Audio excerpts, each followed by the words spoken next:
Hello శ్రీలు family, బాగున్నారా? బాగుండాలండి. మీరెప్పుడు బాగుండాలని మనస్ఫూర్తిగా కోరుకుంటూ 365 డేస్ 365 వీడియోస్ అనే సిరీస్ ని స్టార్ట్ చేశాం కదా. అందులో భాగంగా ఈ రోజు ఏం చెప్పుకుందామంటే మౌనవ్రతం. అసలు ఏంటి మౌనవ్రతం? మౌనవ్రతం వల్ల ఏమి మారుతుంది? ఒక్కసారి ఇది వినేయండి. నిరంతరం శబ్దాలతో ఆలోచనలతో నిండిపోయిన నేటి యాంత్రిక జీవనంలో మౌనం ఒక అద్భుతమైన మెడిసిన్ లాగా పనిచేస్తుంది. మాటలు తగ్గించి మనసుని గమనించడమే మౌనవ్రతం యొక్క అసలు రహస్యం. మనం బయట ప్రపంచంతో మాట్లాడడం ఆపేసినప్పుడు మన లోపల ఉన్న గొడవలు, అలజడి స్పష్టంగా కనిపిస్తాయి. ఈ నిశ్శబ్దమే మనల్ని మనం సరిదిద్దుకోవడానికి, మనలోని అసలైన ఎనర్జీని గుర్తించడానికి ఒక బ్రిడ్జ్ లాగా మారుతుంది. మౌనం కేవలం మాటలు ఆపడం మాత్రమే కాదండి, అది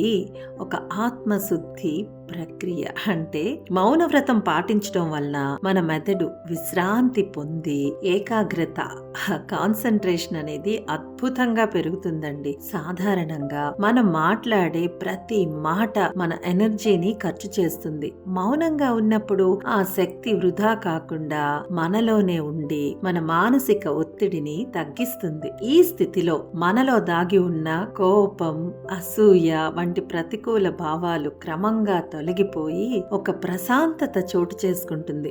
ఆలోచనలు స్పష్టంగా మారడం వల్ల నిర్ణయాలు తీసుకునే సామర్థ్యం పెరుగుతుంది. ఇదే నిజమైన ఆత్మశుద్ధి. అంటే మనసులోని మాలిన్యాలను తొలగించి దాన్ని స్వచ్ఛంగా మార్చుకోవడం. ఈ మౌనవ్రతం వలన మనకి లభించే అతి పెద్ద మార్పు ఏంటో తెలుసా?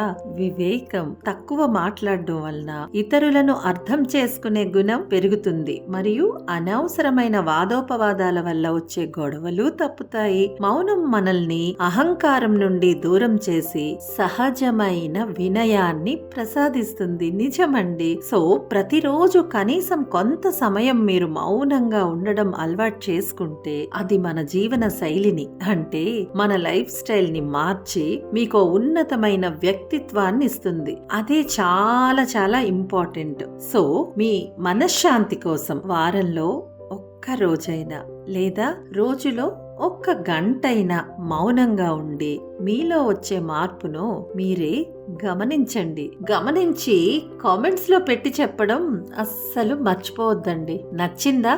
ఇన్ని బెనిఫిట్స్ ఉన్నాయి కదా మరి మౌనవ్రతం వల్ల.